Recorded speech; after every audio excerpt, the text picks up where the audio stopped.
I love brewing Belgian beers. I've experimented with different sugars and have now found that dextrose has worked the best for me to get the beer attenuated well enough. I have not noticed any difference in the aroma or flavor.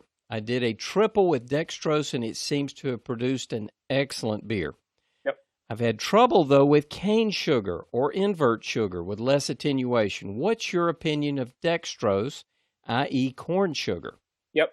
Dextrose is a great purveyor for getting what you need to get. I mean, we use a lot of dextrose for various beers as well because they're very simple sugar chains, so the yeast can consume them very easily and readily.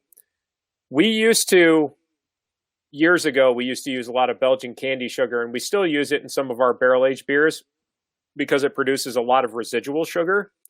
But if you're actually trying to get it to ferment out, dextrose is the way to go because the sugar chains chemically are really, really short, so the yeast will go after them. When you get into other sugars, like you said, even cane sugar, it's a more complex chemical makeup, and the yeast can't consume it the same way it does dextrose.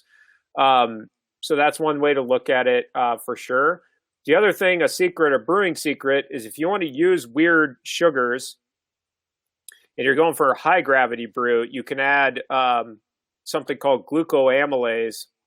And glucoamylase will actually chop up those really long, complicated sugar chains and make it more readily consumable by the yeast, if you want to try that. But dextrose, my perception of dextrose is use it. It's good.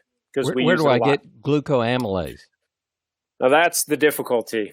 So when we buy it, so. Yeah, it's not very cheap, and it is extremely potent. Like, I've had home brewers come to me and be like, "Can we have the bottles from your gluco pitch?" Because they know, like some of my good friends know, and they can get just a drop out of a glucoamylase bottle. Will do a whole home brew.